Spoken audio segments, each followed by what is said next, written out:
4 दिवस झालेत मला कोकणात येऊन. अगदी छान वाटतंय की माझ्या ब्लॉगची सुरुवात मी एका शुभमुहूर्तावर करते आणि ते म्हणजे आजचा हा नवरात्राचा पहिला दिवस. बघता बघता नवरात्र आली आणि अनायासे माझ्या मनात नसतानाही किंवा मी काही विचार केलेला नसतानाही आज पहिल्यांदा मी कोकणात येऊन कोकणातलं नवरात्र कसं साजरी होतं हे बघणार आहे. आज पहाटेच झोपेतून उठल्याबरोबर इथनं एक दिंडी गेली, ज्यात एक छोटीशी मुलगी देवी होती आणि ते आपल्या ग्रामदेवतेच्या दर्शनाला गेले होते, घट बसवण्यासाठी गेले होते.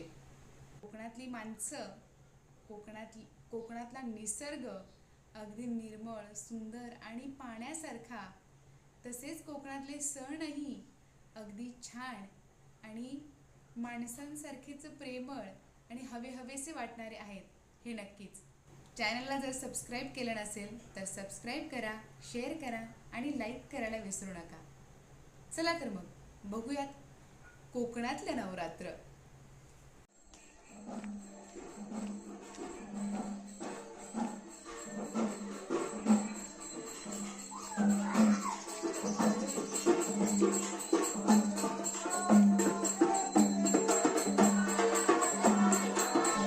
सकाळी 6 वाजता अशी निघाली इथून दिंडी. सकाळी सकाळी आवाज आला म्हणून म्हटलं जाऊन बघावं.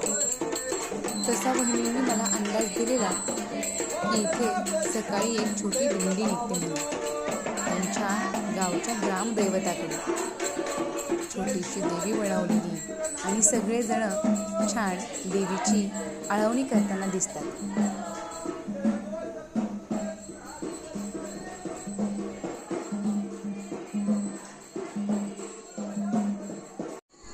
घरातलं पाणी संपलंय, मी आली आहे पाणी घ्यायला.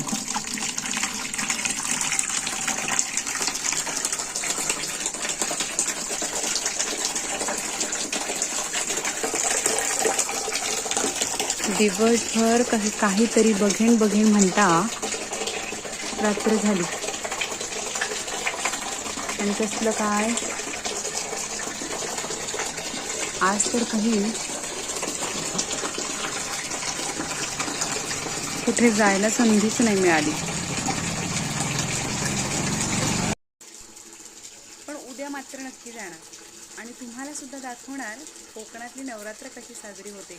या गावची जी ग्रामदैवत आहे वरदायिनी माता, तिथे सर्वजण दांडिया खेळतात, कार्यक्रम घेतात, गेम घेतात. आपण ते सगळंही एन्जॉय करू. आजच्या पुरतं इतकंच. Bye, good night.